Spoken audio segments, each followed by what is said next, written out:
रूप कदा मह्यं ददाति स्वपदान्तिकं। नमो विष्णुपादाय कृष्णपृष्ठाय भूतले श्रीमते भक्तिवेदान्त स्वामिनिति नामिने।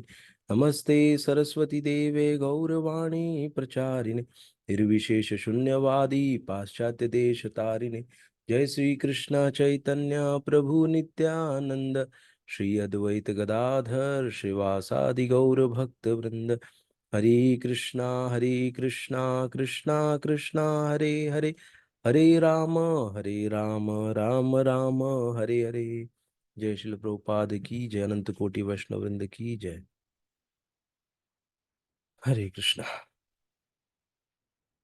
तो हम लोग अभी पढ़ रहे हैं श्रीमद् भगवद गीता, और अभी हम लोग प्रस्तावना पढ़ रहे हैं। हम्म, तो मैं एक बार स्क्रीन शेयर करता हूँ अपना। आप लोग का स्वागत है। किसी को कुछ बोलना है या किसी का कोई प्रश्न है?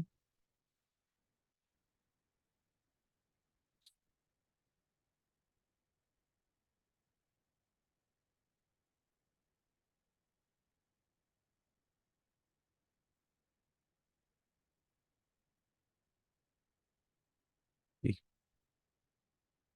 हम लोग पढ़ते हैं।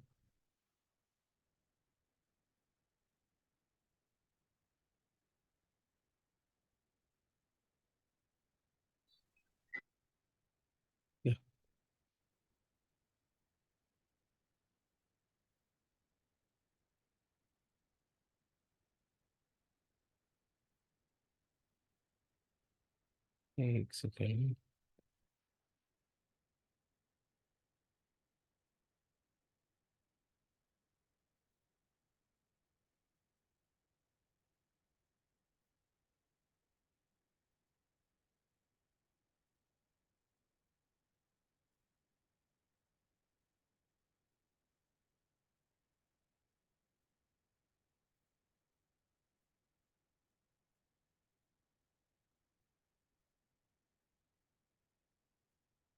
एक मिनट, हाँ।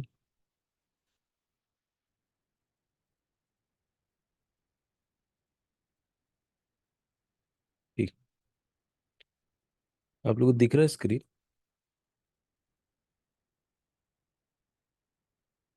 स्क्रीन दिख रहा है लेकिन आवाज नहीं है। आवाज आ रही है मेरी? अभी आई है। आ रही है उसके ना? पहले जो ठीक।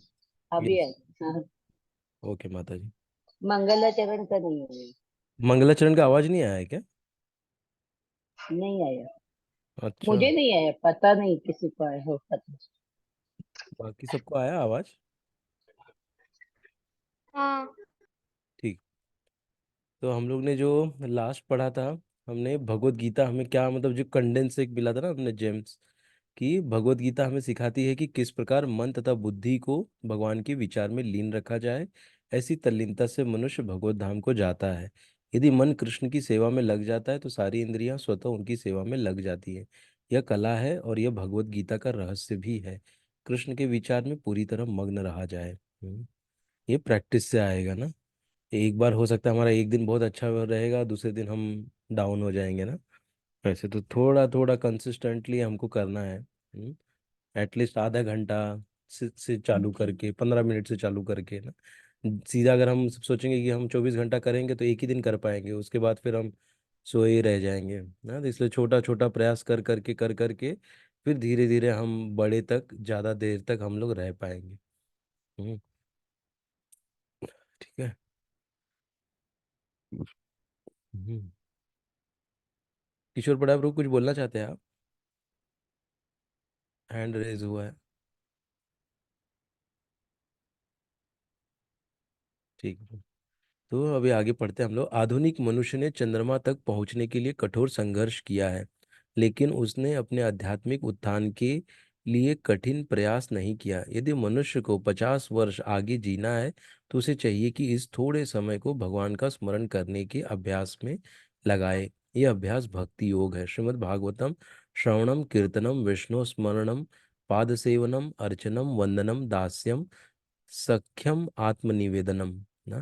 ये नवधा भक्ति है जो ना। इसमें से हम कोई भी एक अंग पकड़ ले या दो तीन अंग भी पकड़ के कर सकते हैं, लेकिन उसमें पारंगत बनने की कोशिश करनी है ना। उसमें हम लोग एक्सपर्टीज अपना लेके आए, दक्ष बने।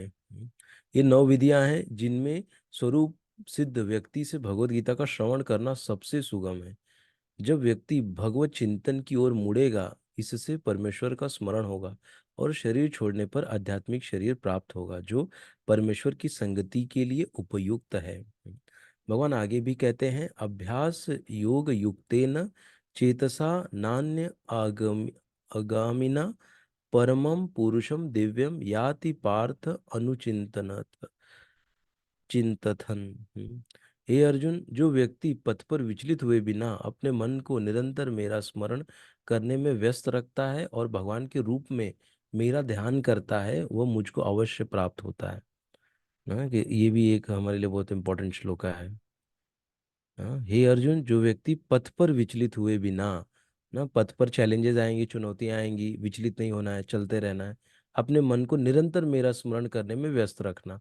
हाँ, कैसे तो करके इन किन प्रकार मन को खींच के लाके भगवान का स्मरण करने में लगाना है, और भगवान के रूप में मेरा ध्यान करता है ना। भगवान के रूप में, भगवान मतलब क्या, साकार रूप में भगवान का ध्यान करना, वह मुझको अवश्य प्राप्त होता है ना। कि कृष्ण को भगवान मान के ना, ऐसे नहीं कि कृष्ण को सादा जैसे दुर्योधन बुलाते थे ना, ग्वाल ग्वाले ग्वाले बुलाते थे उनको ना। ग्वाला क्या करेगा मेरा, ग्वाले के अंदर क्या ताकत है, ग्वाला तो कभी कुछ किया ही नहीं है, वो तो खाली दूध निकालता है या जाके गायों को चराता है, वो क्या कर लेगा ना।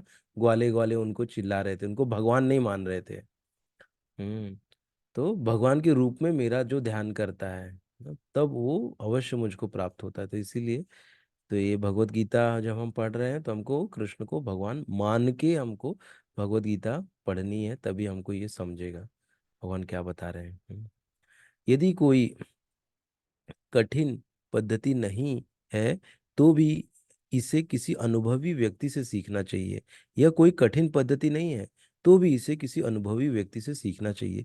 तद विज्ञानार्थम स गुरुम गुरुम वेगाभिगच्छेत।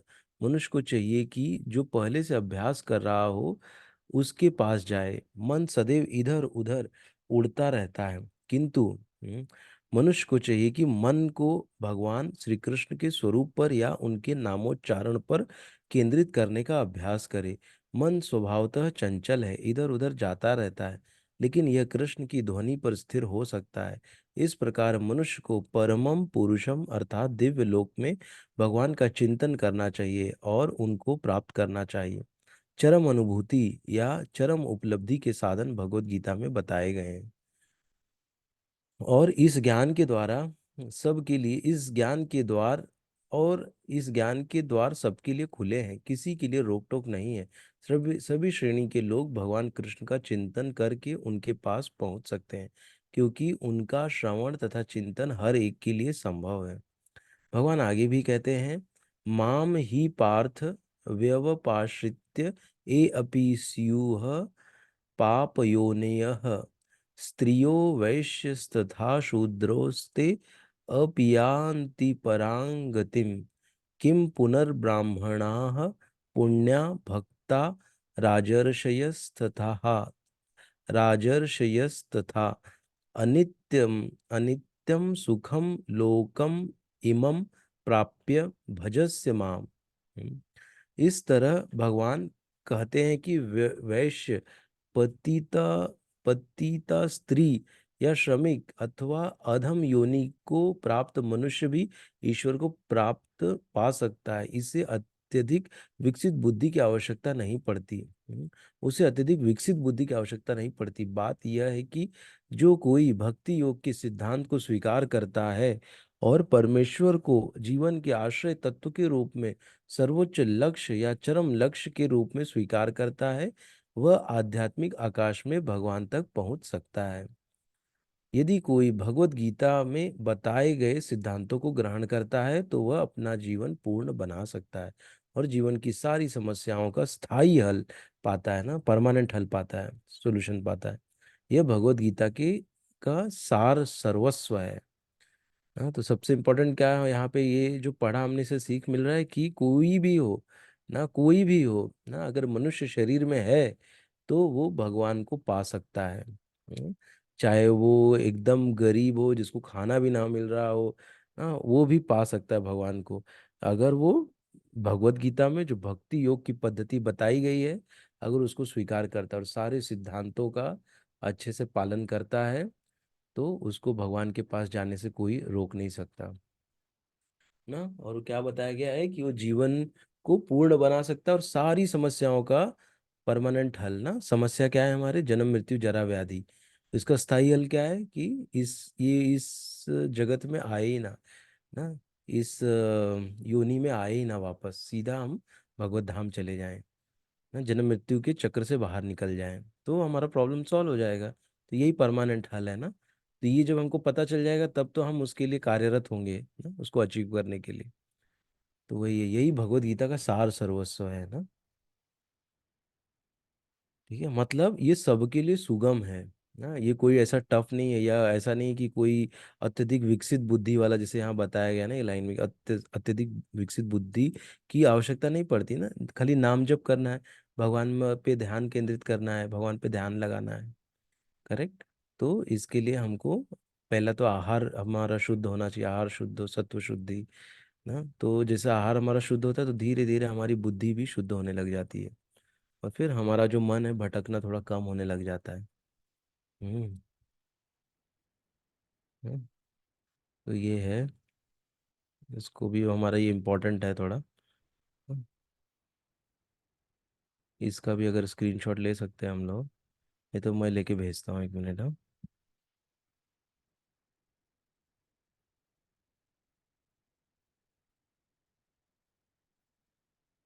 इसका श्लोक के साथ भेजते हैं।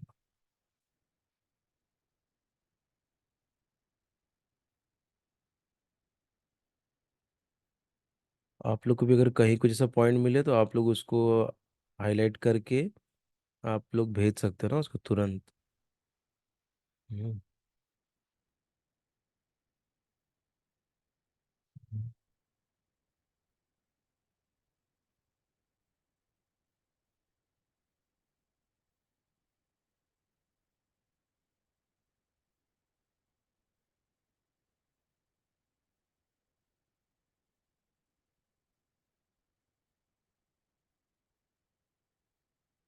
आप लोग को दिख रहा है ना।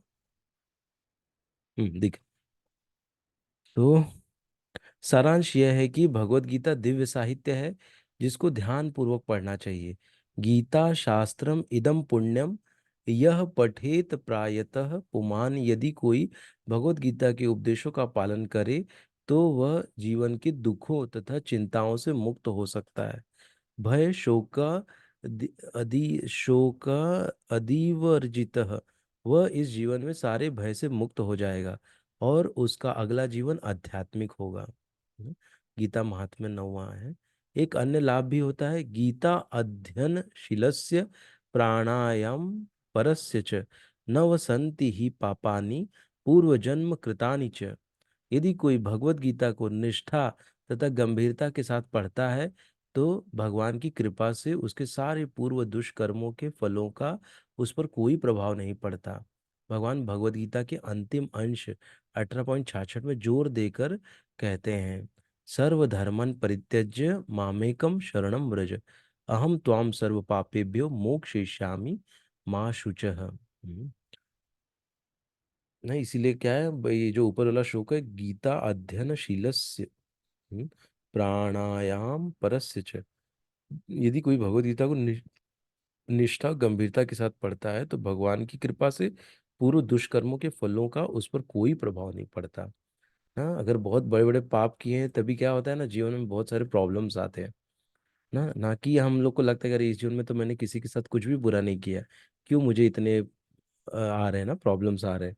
लेकिन वो जो हुआ है वो किससे हुआ है, हमको भगवान के जो हमारे पूर्व जन्म के कर्म है उसके वजह से हुआ है ना। हम्म। तो इसीलिए हमको, अगर हम भगवान को, अगर भगवत गीता को निष्ठा गंभीरता के साथ पढ़ेंगे तो सब हमारे जो कर्म है जाते रहेंगे, चले जाएंगे। हाँ, क्योंकि ये भी किसका पार्ट है, कीर्तनम का पार्ट है, कीर्तन ना। अभी कीर्तन हो रहा है, कीर्तन से हमारे सारे पाप नष्ट हो जाते हैं, जल जाते हैं पूर्व जन्म के ना। और दुष्कर्म भी बोला है, पूर्व जन्म के दुष्कर्मों के फलों का उस पर कोई प्रभाव नहीं पड़ता। सब तो ये जो श्लोक है बहुत फेमस श्लोक है 18.66 का, कि सब धर्मों को त्याग कर एकमात्र मेरी ही शरण में आओ, मैं तुम्हें समस्त पापों से मुक्त कर दूंगा, तुम डरो मत। इस प्रकार अपनी शरण में आए भक्त का पूरा उत्तरदायित्व तो भगवान अपने ऊपर ले लेते हैं और उसके समस्त पापों को क्षमा कर देते हैं ना। तो बहुत बड़ा श्लोक है, और ये हमारा मतलब एक कहते हैं ना कि हमारा एक उद्देश्य है। पता नहीं ये कब पूरा होगा। हम लोग अभी तो प्रयास कर रहे हैं ना, ये कितना बड़ा स्टेटमेंट है एक्चुअली। इसको अभी मैं कोट करता हूँ तो बड़ा वो लगता है मुझे, क्योंकि हम इसको कर नहीं पाते हैं ना। सर्वधर्मन परित्यज, सारे धर्म को छोड़ो। धर्म मतलब क्या, हिंदू मुस्लिम सिख ईसाई वाला धर्म नहीं है यहाँ पे। हाँ, सर्वधर्मन परित्यज, सर्वधर्म मतलब पति धर्म, पुत्र धर्म, पिता धर्म, माता धर्म, हाँ, और सखा धर्म, जो भी सारे धर्मों का परित्याग परित्याग करो, और खाली मेरी शरण में आओ। हाँ, और मैं तुम्हें समस्त पापों से मुक्त कर दूंगा, तुम डरो मत। मतलब आपको अगर लग रहा है कि कुछ पाप लगेगा, उससे भी सबसे मुक्त हो जाएंगे। क्यों? क्योंकि भगवान की शरण में आए तो हमको कोई पाप नहीं लगेगा। ऐसा तो ये है, लेकिन हमारे अंदर सर्वधर्मन परित्यज्य ना, इसके लिए हमको भगवान से प्रार्थना करनी है कि हमको शक्ति देवे, जिससे कि जब भी मौका मिले तो हम ये कर पाए। हम्म लेकिन एटलीस्ट अंदर से, आंतरिक रूप से हम भगवान की शरण ले लें ना। भगवान से प्रेम जोड़ लें, भगवान को जोड़ लें अंदर से ना। ऐसे नहीं कि हम लोग अपने परिवार में हैं तो परिवार को छोड़ दो ना, और फिर वो झूठा वैराग्य कहलाएगा ना। हम अपने परिवार को छोड़ के जा रहे हैं हम ना भगवान को पाने के लिए, तो वो हो जाएगा। लेकिन हम आंतरिक रूप से ना, हम आंतरिक रूप से कि भगवान से प्रेम कर ले, भगवान से बोलते हैं ना वो कर ले, दोस्ती कर ले, या जो भी दास बन जाए भगवान के, कि आपकी जैसे नचाएंगे हम वैसे ही नाचेंगे। तो धीरे से आंतरिक रूप से हमने भगवान के साथ संबंध जोड़ लिया है ना। ऐसे तो जब संबंध जुड़ गया भगवान के साथ, तब ऑटोमेटिक हम लोग उनकी शरण में आएंगे ना। हमको औपचारिक रूप से हमको सब धर्म छोड़ने की जरूरत नहीं है ना। तो ये बहुत हाई लेवल का है, एटलीस्ट हम अंदर से इसको प्रयास करें कि भगवान की शरण हम लें।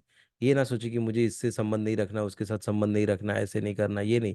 हमको भगवान के साथ अपना संबंध जोड़ना है, उसके ऊपर हमारा ज़्यादा फोकस होना चाहिए। रैदर कि मैं ये नहीं खाऊंगा, वो नहीं खाऊंगा, ऐसे नहीं वैसे नहीं, नहीं। भगवान जो भी कर रहा हूँ मैं भगवान की प्रसन्नता के लिए ना, भगवान से प्रेम बढ़ाने के लिए कर रहा हूँ। हाँ, ऐसा ये हमारा एक्चुअली मोटो हमको याद रखना चाहिए।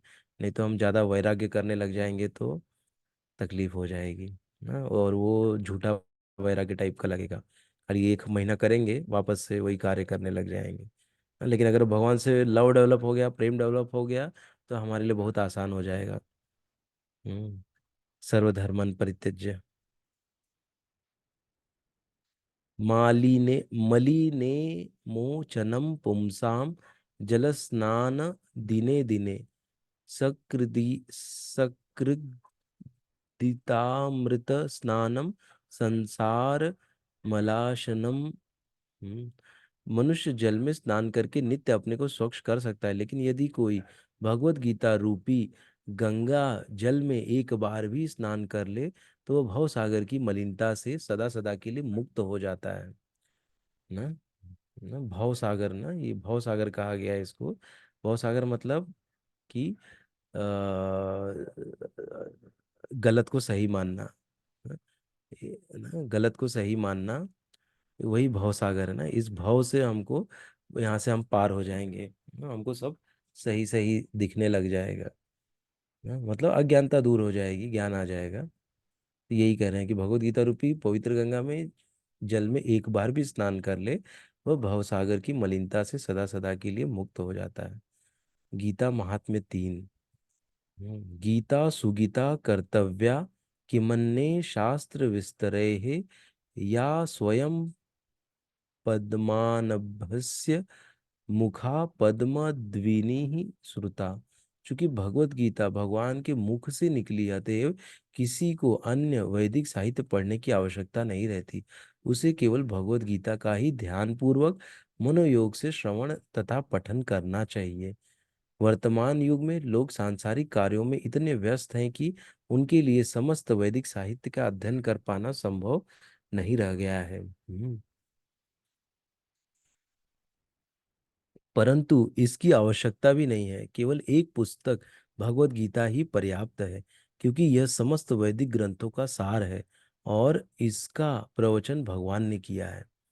गीता महात्म्य चौथा श्लोक है ये। हाँ, ये गीता महात्म्य एक्चुअली लिखा है हमारे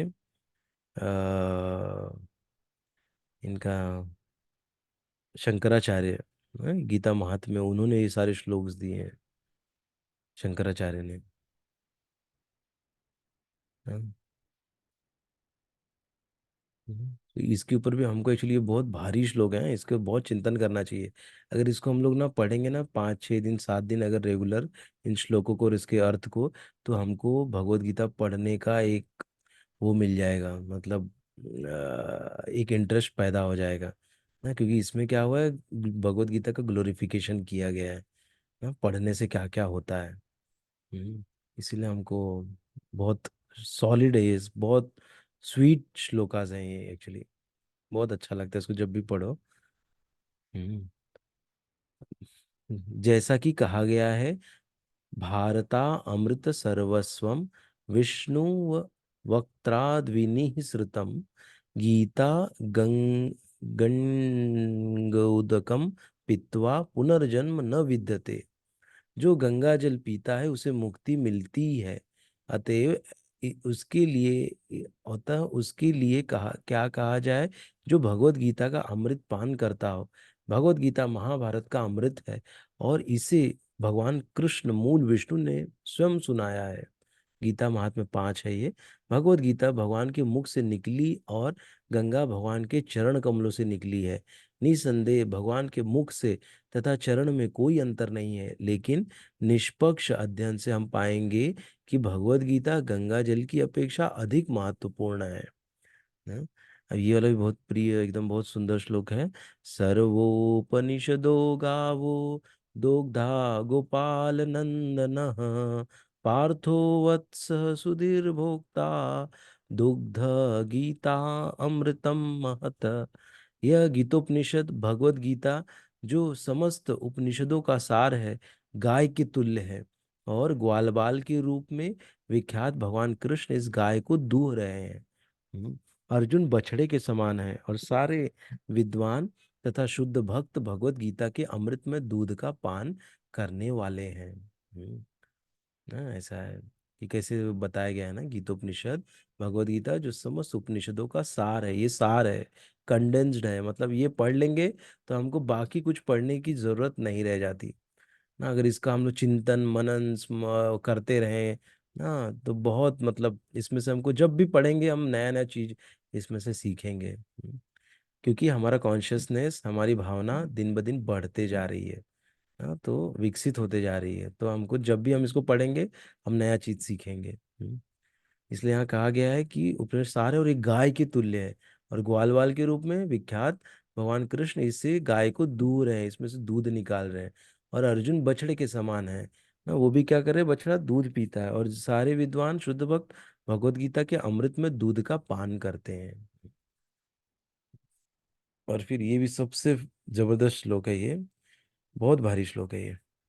एकं शास्त्रं देवकी पुत्र गीतम् एको देवो देवकी पुत्र एव एको मंत्रस्तस्य नामानि यानि कर्मापेकतस्य देवस्य सेवा।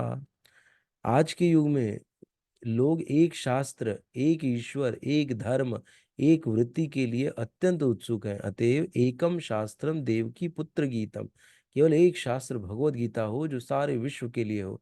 एको देवो देवकी पुत्र एवं सारे विश्व के लिए एक ईश्वर हो श्री कृष्ण। एको मंत्रस्तस्य नामानि यानि, और एक मंत्र एक प्रार्थना हो उनके नाम का कीर्तन। हरे कृष्णा कृष्णा कृष्णा हरे हरे, हरे राम राम राम हरे हरे। कर्मापेकम तस्य देवस्य सेवा, और केवल एक ही कार्य हो, भगवान की सेवा, बस। कितना जबरदस्त है ना, सब इसमें बता दिए, एक ही भगवान हो, कृष्ण ही हो। ये कौन बोल रहे हैं? शंकराचार्य बोल रहे हैं ना, अपने लास्ट में जाते जाते उन्होंने ये दे के चले गए हो। तो कौन बोलेगा कि वो निर्विशेषवादी और इसका प्रचार कर रहे किए, लेकिन वो देखो कैसे भगवान, क्योंकि वो शंकर भगवान का अवतार थे ना, वो भगवान के भक्त हैं। तो बराबर से ये दे के गए, एक ही शास्त्र होना चाहिए, एक ही ईश्वर। हाँ, और वो भी ईश्वर सीधा बता के गए, एको देवो देवो देवकी पुत्र एव, ना एकम शास्त्रम देवकी पुत्र गीतम, जो देवकी के पुत्र गीत ने बताया। और एक ही देव, कौन? देवकी पुत्र। ऐसा नहीं कि किसी और के पुत्र या कुछ यहाँ पे क्वेश्चन मार्क डाल के गए हैं, नहीं, क्लियर बताया, देवकी पुत्र, देवकी पुत्र। देवकी पुत्र कौन है? कृष्ण है। हाँ, क्लियर एकदम बोल के गए हो। और ये क्या है? गीता महात्मा सातवां। हम्म, हाँ, ये दिया है हमको शंकराचार्य। हाँ, मैं देख रहा हूँ कहीं पे उनका मेंशन है क्या।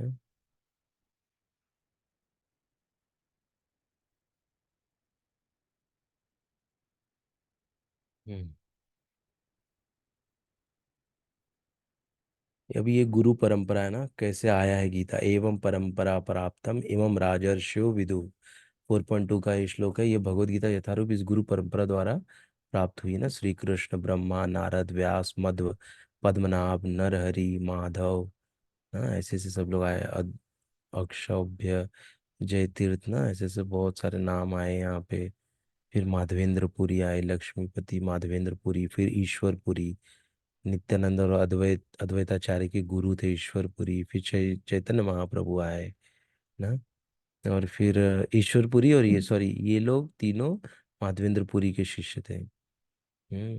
और फिर चैतन्य महाप्रभु ईश्वरपुरी के शिष्य हुए। रूप रूप स्वरूप सनातन चैतन्य महाप्रभु के, फिर रघुनाथ जीव, कृष्णदास, रघुनाथ इनके, फिर कृष्णदास, नरोत्तम दास, विश्वनाथ, विश्वनाथ चक्रवर्ती ठाकुर जो कहते हैं ना अपने भारी, वो उनको भी मतलब सातवां आचार्य जैसे उनको बोला जाता है ना। छह आचार्य हैं तो सातों विश्वनाथ चक्रवर्ती ठाकुर महाराज कहते हैं। फिर बलदेव विद्याभूषण ना, जिनको भगवत गीता डेडिकेट किया गया है, श्रील प्रभुपाद जी ने, जिन्होंने गोविंद भाष्य लिखा है, बलदेव विद्याभूषण और जगन्नाथ दास बाबा जी महाराज, ये दोनों इनके शिष्य हैं। फिर भक्ति विनोद ठाकुर, इनके जगन्नाथ दास बाबा जी के शिष्य, भक्ति विनोद ठाकुर। फिर गौर किशोर दास बाबा जी, उनके शिष्य भक्ति सिद्धांत सरस्वती। फिर एसी भक्ति वेदांत स्वामी श्रील प्रभुपाद। हम्म। तो ये इससे हमको पता चलता है कि कैसे हम लोग जो ज्ञान सीख रहे हैं, ये गुरु शिष्य परंपरा से आ रहा है। हम्म।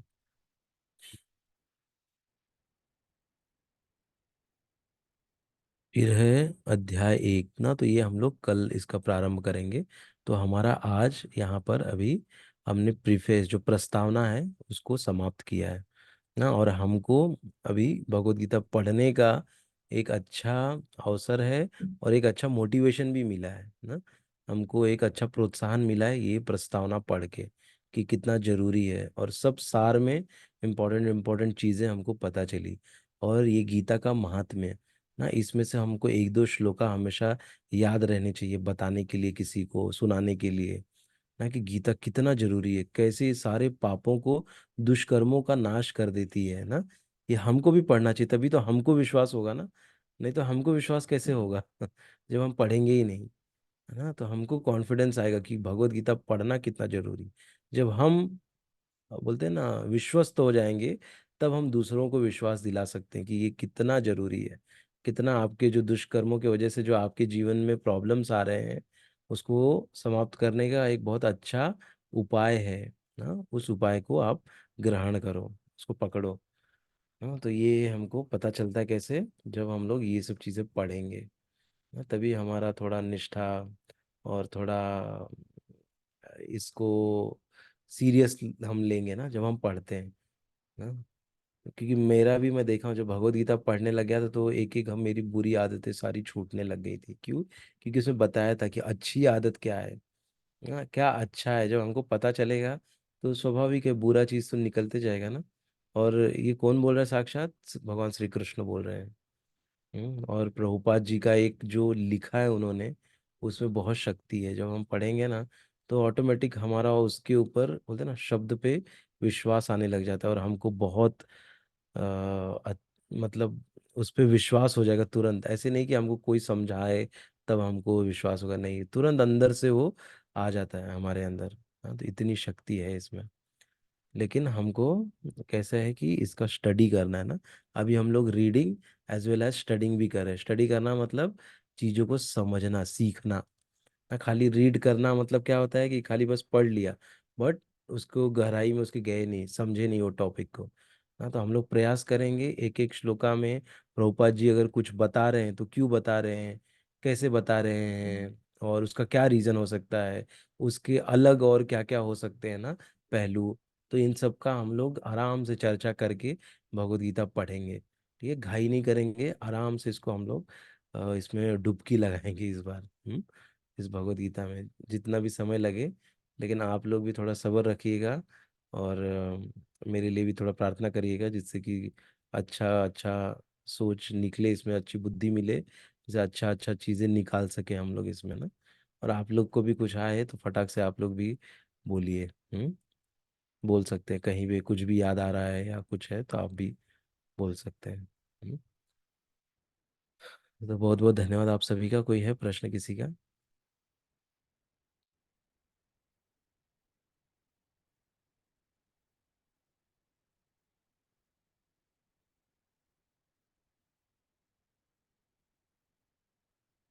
ठीक है, तो हम लोग कल मिलेंगे, हाँ। जय ग्रंथराज श्रीमद् भागवत गीता की जय, श्रील प्रभुपाद की जय, अनंत कोटि जय वैष्णव वृंद की जय। हरे जय कृष्ण, दंडवत प्रणाम सभी को। हरे हरे कृष्ण। कृष्ण दंडवत प्रणाम।